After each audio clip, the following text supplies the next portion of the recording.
Hello, welcome to Localization today, where we explore how language, technology, and community converge to unlock ideas for everyone, everywhere. I'm Eddie Arrieta, CEO at MultiLingual Media. Today, we are going to talk about women in localization, how leadership, visibility, and community have reshaped an industry that once was largely invisible, and what it will take to keep that progress moving forward in the age of AI, should we say. Our guest is N Schlegel, Global Technology Executive, author of Truly Global, and a co-founder of Women in Localization. Anna has spent her career opening markets and creativity space for others to lead. Her work has helped redefine what global leadership looks like and who gets to be part of it. Anna, welcome. It's a privilege to have you with us. How are you doing today?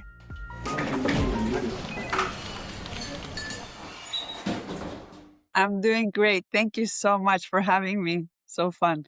19 years 19, of nine. women with localization. And Yeah. I know we shouldn't think about the 20th and enjoy the 19th, but wow, it's Yeah. it's almost there. How are you feeling about that? I know. We just had it looks like we just had the 15th year anniversary with a huge party that we had in Silicon Valley in San Jose. But yeah, it's time flies. So yeah, right now we're entering year 19. That Lots is of years, incredible. lots of twists and turns, lots of people, lots of progress and changes. Yeah. And it's incredible, of course. The big news as well is, as every year, you are renewing your board and your volunteers. Of course, you've got a vibrant group of volunteers. Could you tell us a little bit about what that looks like? Because you do get a ton of new members every year. What does the group of volunteers look like right now? Yeah, we're usually under 400. So we're a team of usually fluctuates between 350 and 400 people. And from the top, it starts with the board. So usually the board were 9 people to 11 people. So we want to be uneven to break some votes. The board is made out of executives, of large teams or agencies. We have people that have been in the localization industry and led really big projects and programs. Underneath the board, or right next to the board, we have all our program directors who really run the show. So the board is there to give guidance and create the brand and define the programs, motivate, mentor, sponsor, and keep the nonprofit spirit. The women that run the show, they're called program directors. And we have several because we have several programs. And so the idea is that these women, they may not be directors on their day job, but we're training them to be directors here. And the idea also is that program directors are almost like the feeding source of next board members. Because one of the goals that we have, or I always have, is I want women to get into boards. And so this is a nonprofit. And one of my hidden goals is always that women get into public company boards, and at the big tables. We have a big table here, but I want them at the big tables of big tech, or hospitals or, other boards. And so the program directors are there, and then each program has a gazillion amount of volunteers. And so that's where the other 300 come in, let's say. There's also a board of advisors that have been there for quite some time, like with people like Fabiano Seat or Alison McDougall. And there's several other names in there. Sylvia Vari, who's one of the co-founders, Eva Klaudinova, who's another co-founder. They all sit at the advisory board. And they are experts in specific topics that when we need them, we call on them to help us think and brainstorm, all in a very complex meeting sometimes, because we are 18,000 members. We do have 30 to 40,000 followers. We are in every region of the world. So this is a highly complex organization, but we're well organized. And this is just got me thinking, because in it seems like a very practical approach. what you're having. Well, you are impacting the very foundation of the ecosystem. At the same time, you are elevating the professional profiles of those that are involved within the organization. Could you tell us a little bit more about those program directors? What some exciting new ones you have out there, perhaps, that came in Yeah, 2025 that you can talk yeah, to us about? of course, of course. Yes. So program directors, you just used to run programs that you comment as to this is really well organized is because we at the board come from Fortune 500 companies or from highly well functioning localization or globalization agencies. So we come with a heavy workflow background, engineering background, tech background, localization background, where we know what a great organization looks like.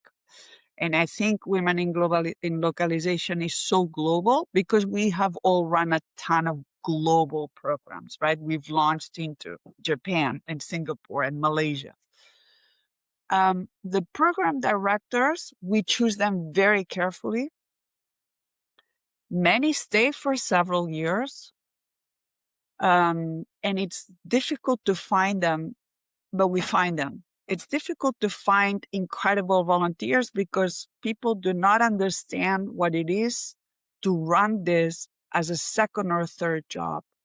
A lot of these women are moms, they have partners, they're moving countries, and they're still program directors at Women in Localization. So these people are very community centered and they give a ton of hours every week. So it's not that it's a place, it's a board where you come and sign something once a quarter, once a month. These people, I mean, we spend hours a day and we all have other jobs. And many of us are married and many of us have children. So our goal is that these program directors run the show with some help from the board. So the board sponsors each one of these program directors. We are like a direct link to the program directors to guide them. Some of them guide us. Some of them are incredible. So there's a partnership, and we've had many over the years. Some one program that this I can't choose. I'm the president of this thing. I can't choose, but I'm going to tell you a few that are incredible. So we have a program director that runs all our partnerships, as an example. And we have so many. And what does it mean to have a partnership? It's a very complex process. We have a program director that runs the operations of the organization, OKRs, goals, deadlines. We have a brand new program director for marketing that I'm very, very excited about. We have a program director who just really is incredible at data and analytics. So Women in Localization used to have some metrics, and then this lady came in. Her name is Priscilla, and she's just killing it. She's just so it's them that are making us stronger, and it's us finding them that's making us all stronger. And again, these are all people that work at incredible places. We've had people that work at Google or Amazon or Spotify or you name it. We have all these companies are volunteering in our organization. This is why it's so powerful and unbelievable. And congratulations. Of course, Yeah. I can infer some of the um, biggest wins that you've perceived over the past 19 years. And it's very unfair to make you peak. But I'm sure there are some salient learnings and There's so many. achievements that you say. And there's so many, yes. And like as you speak, like I said, like I can already make a list for myself It's so from what exciting. I've I heard. know. Uh, I tell you, but from you, coming from you, it's very visceral, so it'd be really great to it get it. is. But yes, Anna, so I was thinking it's very unfair to ask Anna to pick salient moments and Oh man, specific I have milestones, but some please go. salient moments. I mean, the moment we decided to become a nonprofit, the moment we decided to get out of California, because we were like, oh my God, people really want this around the world. salient moment where we decided to have guys, man, be part of volunteers and presenters and panels. Are like, oh no, it's just for women. I'm like, no, we need the guys. We've had a lot of salient moments. We had board members that brought us in incredible ideas. We had a board member that redid our whole image and logo, came in from Liz O'Leary. We've had moments where we got into Africa, right? Or moments where we had to get out of China, or moments where we had to get out of Russia. It's very geopolitical. This organization is not into politics, but boy, we need some tough decisions. We have incredible sponsors also that fund us. We didn't used to collect any money from anybody. It's always been free for all the members. Nobody gets paid except one person that does some engineering ticketing, tickets. The rest, nobody gets paid. It's unbelievable. So there's a lot of stories on how it runs and it works. We have around 130 events a year. 130 events a year. So fun times is when you meet people at the events. There's a lot of people that you've met over camera and then when you meet them in person, it's like super fun. I don't know, but also some other salient moments is when you see these program directors working really well together. So that's what we try to do, because a lot of these people have never met. So we have programs being run from Brazil, or programs being run from Argentina, or programs being run from London, right? So it's just a lot. I think the best moment in recent times was the 15th year anniversary, where I think we were 300 or 400 people. We just partied like really hard. Yeah. And thank you so much. It really gives us a good context on the role of women in localization in the broader spectrum of the conversations.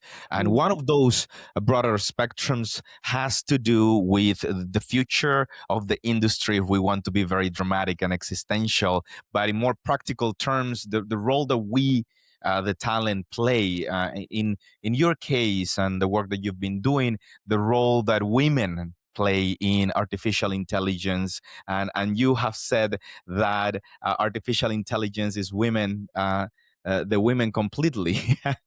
What do you mean by that, and what can you tell us about this? Well, I've trained several LLMs. Right now, I've put one together here in Catalonia and Barcelona for a team as an example. And if you start chatting with a bot, it will usually think you're a guy, right?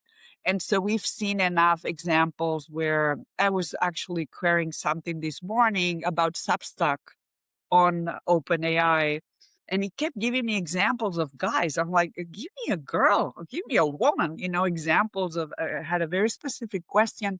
The answers are all men. So many stories about female voices and content not being embedded in general AI, right? And I think there's a trend, as we know, in major big tech, because that's where I come from, 34 years in big tech, working with the tech bros, knowing that our voices are there, but they're not there equally. So we made the decision at Women in Localization to create, not just host people talking about AI or not doing panels about AI, but we're going to start working on training AI and doing innovation on AI and doing labs on AI. And we're going to start awarding people that are creating ethical and diverse AIs. So we last year, with an intern that we have, hi Ian, we came up with a program that now Maria Jesus de Arriba, one of the board members, and Jennifer Vela, program director, are running, that we call Reshape AI. And so Reshape AI is the program on behalf of women in localization that's just gonna put the pedal to the metal on innovation and explaining what is it. So there's gonna be several pillars under Reshape AI. One is gonna be learn, learn, learn.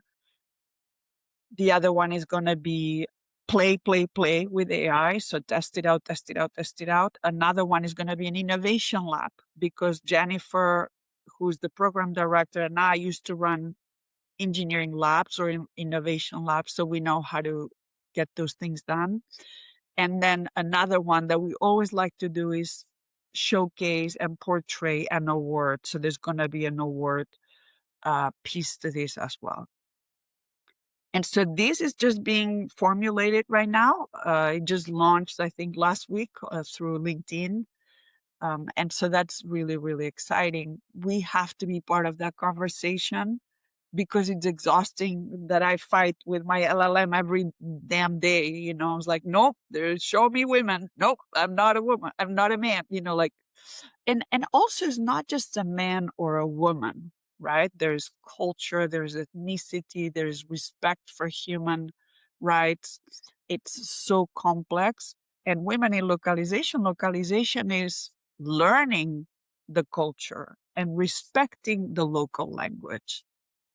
Really respecting the local language is super important for us.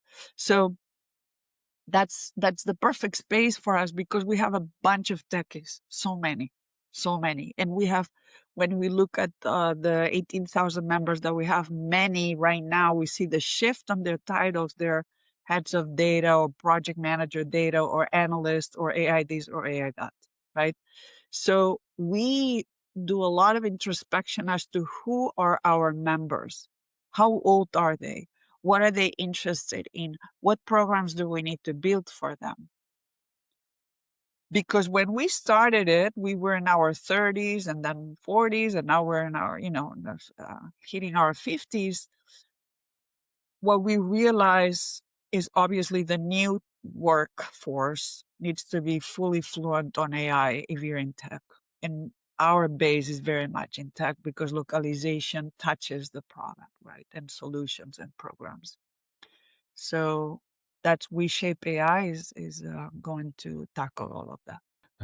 Thank you for making that connection with the talent that needs to be fluent and fluid in technology, but also how the stance of women in localization makes sense in the broader sense of the conversation of hegemonic languages and the risks of having that. In fact, we are about to release a video talking about how 1.5 billion people on the planet speak English, and when you look at it from the linguistic perspective, you know that that language is affecting the way in which we structure thought, and the way in which we sell, the way in which we respect certain things and not other things, the relationship that those languages have. So I think it's fantastic to see that connection and having these bastions of conversation and introspection, like the role of women in technology,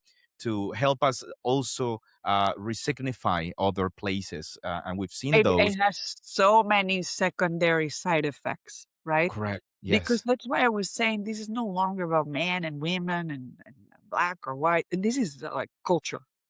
Culture is at stake. The geopolitics today, the level that it's going on, the direction where it's going, or the geopolitics of what we're seeing is at stake. This is a new norm. It's a new world, right? And so who's going to protect our beautiful languages? And who is going to make sure that this technology that's running so fast respects everybody, right? And it's something that you mentioned earlier, and I wanted to go back to it. You said diversity, and what do you mean by diversity when you to be able to identify it when you see it, which is probably the place where artificial intelligence finds its biggest bottleneck. Yeah. Which is not only to capture diversity, but even pretending to predict where that diversity will take, which is a very futile endeavor if we look at it from that standpoint. But what's your take on it? my take is that it's not going to be different than when people used to have questions on Pinterest and used to ask, show me a dreadlock, and they would show a white woman with blonde hair, right? It's whoever is coding this stuff, whoever is putting these content strategies together, they can be very scary or they can be very good. And so we want to show how to do this properly. This is all about content strategy. AI is a tool. AI, well organized and coded and organized, is very powerful. But we already see things like deep fakes, and we see alteration of videos and language. I'm on another board of a company where we can mimic. You and I could be talking about different languages, and we would be understanding each other just fine. So innovation has pushed the boundaries so hard, right? And so now I think we're like, whoop, let's reel it in a little bit, because um, it's all about what's in these content lakes, in these content strategies, that if my daughter or my son or my mom goes and asks something on ChatGPT or any of the AIs, they can find the content that I would expect for them to see, but it's already not happening, right? So whoever is organizing this big tech has a lot of responsibility. And I think for us, 18,000, the board, the advisory board, language is very important. Respecting languages is very important. And we see it as a part of diversity. We also make sure that the voices that we hear are diverse. That's why it's so important for us to get into Africa, or to get into Thailand, or to get into Brazil, or to get into France, or to get into all the corners of the world, because every culture is so very different. Even inside one same region, we're different, right? So we give a lot of autonomy to the what we call chapters. So we're right now in 33 regions of the world. That to us is a chapter. And so they tell us how they want to run the show. We give them a lot of autonomy to do things their way also. And Anna, thank you so much to all of our listeners, of course, for sticking with our conversation. I think this is an incredible conversation to have at this point in time. You did mention content lakes, and of course, it is one of the conversations that now everyone have, of course, made into the upcoming bottleneck for everything, and they've said it for the past 3 years. They've always talked about the training data, the training data, the training data. And then now you have entrepreneurs saying, hey, be careful with your data. Maybe that's what you want to protect, maybe that's what you want to sell. And having it out there for free might not be the wisest decision because of how economics works, right? So the content lakes are missing a lot of things, and a lot of it's available in English but not in low resource languages. From Mhm. your perspective, your experience, what do you think content lakes are missing at the fundamental levels? They're missing training at the government level, for example. Let's say I'm in Catalonia right now, okay? And the Catalan government has an initiative to train Catalan. And they ask all the citizens to upload their voice, to upload sentences. So this is no different than when Eric Schmidt told everybody, like, Google is going to go global, right? And I was part of the team that let Catalan get into Google. So as citizens, sometimes we think we don't have a role to play. The technologies are going to do it or whatever, but you can look for some of the initiatives on how can you help. There's usually a lot of efforts on training different languages, and there's a lot of nonprofits making sure that languages don't disappear. Hello, Latin America, right? I mean, and so there's languages disappearing left and right, which sucks, and we don't like that. And you were talking about English imposing itself on others, and that's when you see places like Japan, right? That there's the beautiful Forever Green report from Common Sense Advisory about Japan that says if Japanese, if you don't speak their language, they're not going to buy from you. So how does women in localization empower and respect and support this is by opening these chapters around the world and making sure that the local language is respected. What I am seeing is a little bit changing because there's so many knowledge workers and tech gurus working from different parts of the world. I'll tell you the example of Barcelona. It's full of Italians, it's full of Australians, it's full of Latin Americans, it's full of Californians. And English is just becoming a thing. So do we Catalans like that? No, we don't. So it's interesting, like when you move to another country, do you respect that language? And I think that's why women in localization, we keep it very strong so that local languages don't disappear, are used in technology and in all these program solutions products, right? Because otherwise, yeah, English is taking over. And it has its benefits, of course, and it Yeah, comes with of course. huge risks, and it seems like we are having a conversation. I think humans are still very much on top of a lot of things, and without humans things don't really move. I don't know if you've Yeah. seen the images of the most recent World Economic Forum, but it seems like most leaders have this face of concern, Oh and my, everyone is thinking, oh my gosh, things matter. Almost in that way that feels scary to some. I always assume we'll always find ways to communicate as humans and come to terms. It feels like this is a great time to be paying attention to what's going on. You mentioned having a new presence in Africa. What can you tell us about the African program directors and what's yeah. happening with the ecosystems? We are proud sponsors of the two events that happen in Africa. So, Oh, of thank you. course, what's happening with women in localization in Africa? Yes. So this is all thanks to Gary in our advisory board and Carrie Fisher, who's the board member for growth. I had been asking Carrie for a long time. We need, and others at the board. We need to get into Africa because I have a nonprofit in the border of Kenya and Tanzania, different project.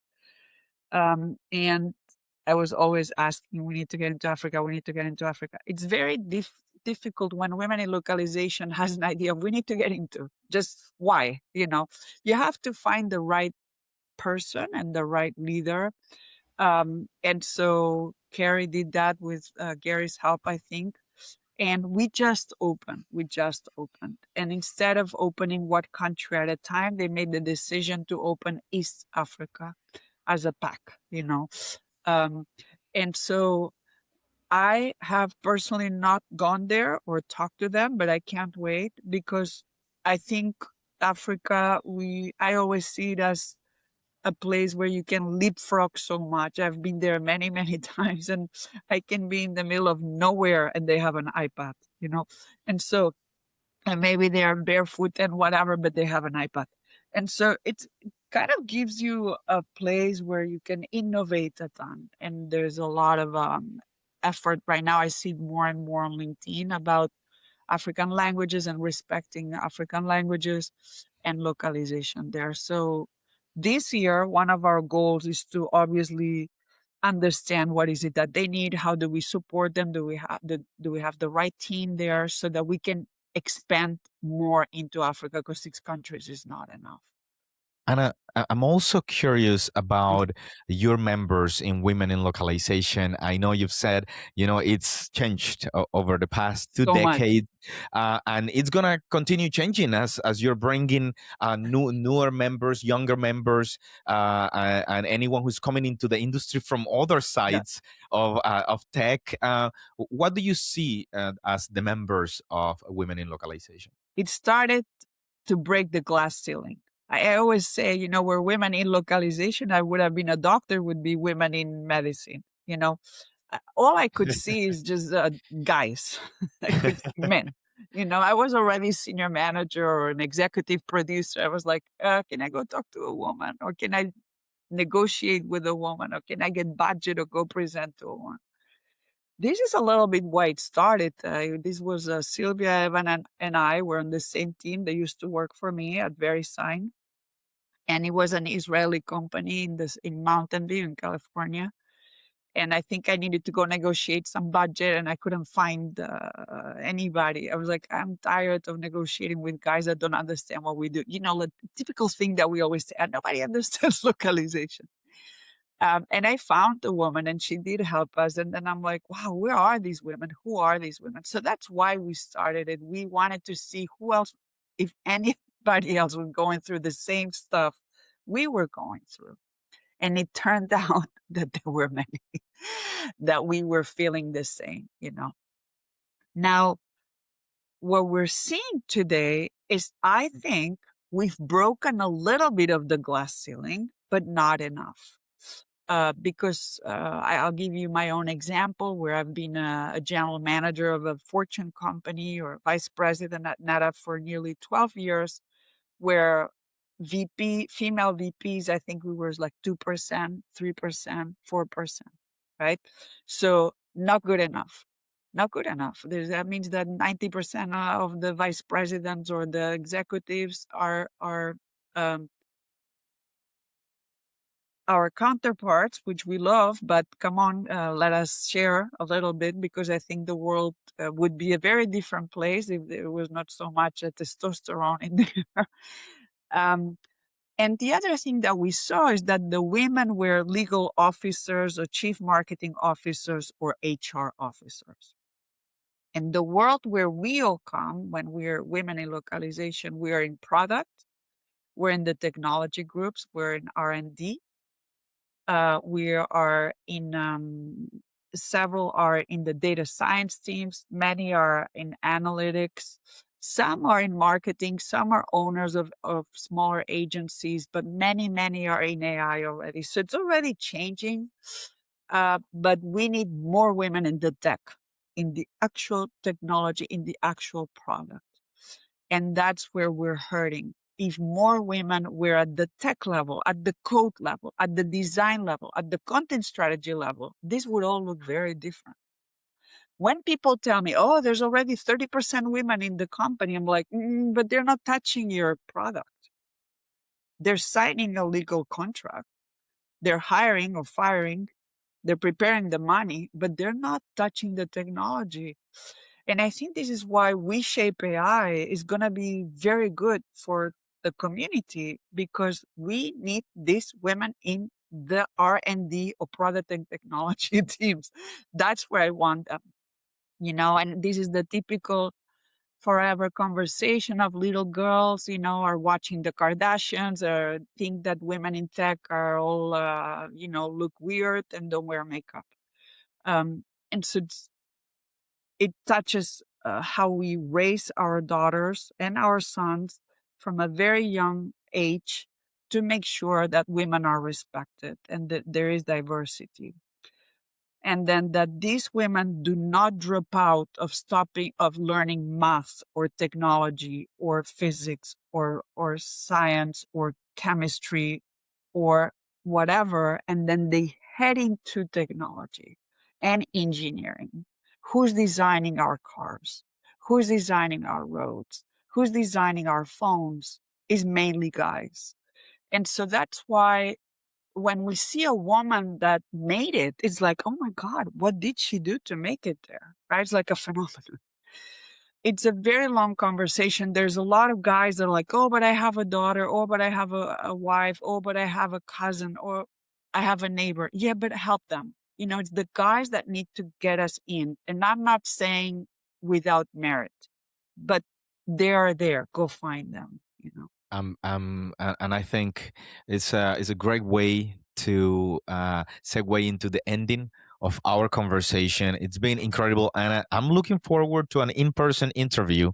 Eventually, you're definitely making us think today, not only about what we've already achieved, but what's coming ahead. And I think that's a very important conversation to always have. And a message that you want to put out there on top of the great thoughts that you've already shared, but a message to put out there for um, uh, the female future leaders of the world? What is your message to them right now? Be intentional, understand what an incredible impact you can have. Anybody can be a leader. Anybody can be a leader, and we need you. That's what I would say. So step it up. Step it up. Thank you, Anna, Yeah. so much for your thoughts, for your words. And before we go, what's next for Women in Localizations? What events, what sessions, where can we catch you, the people of Women in Localization? Well, there's a website that's called womeninlocalization.com, and there's a calendar that's packed already. So we have events in France, events in Catalonia, events in Argentina. So Wonderful. people need to look at either your local or an event that's closer to you, or go to what we call the global community, because we do a lot of online sessions. And we're about to have a very interesting well-being healthcare live event also. So it's all coming up. We are going to be looking into that. And of course, we'll continue our great partnership between multilingual media and women in localization. It is, of course, a pleasure and a privilege to be able to inherit such a great relationship from our previous CEO, Marjolaine Groot, into me becoming CEO. And that being our conversation for today. I want to thank you, Anna. Of course, thank our listeners for listening today to our conversation about, of course, women in localization, but also leadership, visibility, and community with N Schlegel, and of course, co-founder of Women in Localization and author of Truly Global. Catch new episodes of Localization Today on Spotify, Apple Podcasts, and YouTube. Subscribe, rate, and share so others can find the show. I'm Eddie Arrieta with Multilingual Media. Thanks for joining us, and we'll see you next time. Goodbye.